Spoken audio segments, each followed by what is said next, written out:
Vision गावच्या सर्वांगीण विकासाचे नमस्कार. आपल्या कलाविष्कार इलेक्ट्रॉनिक मीडियामध्ये सर्वांचं स्वागत. चांदवड तालुक्यामध्ये नव्याने निर्माण झालेला गट जो जिल्हा परिषदेचा गट आहे तो गट म्हणजे धोडांबे गट. आणि या धोडांबे गटामध्ये जवळपास 12 गावं येतात. या 12 गावांमध्ये निवडणुका होत आहेत. त्या कोणत्या कोणत्या ग्रामपंचायतीच्या निवडणुका होत आहेत त्या निवडणुका व तेथील आरक्षण आम्ही आपल्याला सांगण्याचा प्रयत्न करतोय.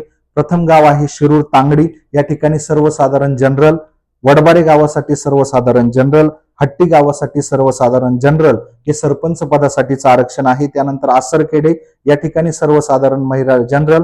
कानमंडाळे गावासाठी सर्वसाधारण महिला जनरल असं सरपंच पदाचं आरक्षण आहे. मंगरूळ राहुड या गावांमध्ये नागरिकांचा मागास प्रवर्ग म्हणजे ओबीसी या पदासाठीच हे आरक्षण आहे. राजदेरवाडी गावामध्ये नागरिकांचा मागास प्रवर्ग महिलांसाठी हे ओबीसीचं आरक्षण आहे.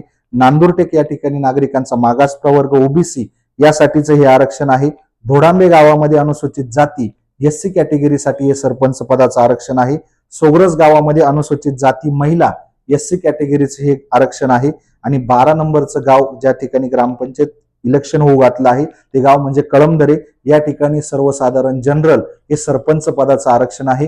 खऱ्या अर्थाने या राजकारणाच्या माध्यमातून संपूर्ण गाव डोळून निघतं.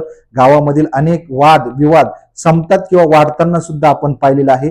या सर्व गोष्टी विचारात घेऊन गावचा होणारा सर्वांगीण विकास आणि त्या सर्वांगीण विकासाचं विजन आम्ही तुमच्याकडून जाणून घेणार आहोत. जो व्यक्ती सरपंच पदाच्या उमेदवारीसाठी उभा राहील त्या प्रत्येकाशी आम्ही संवाद साधतोय.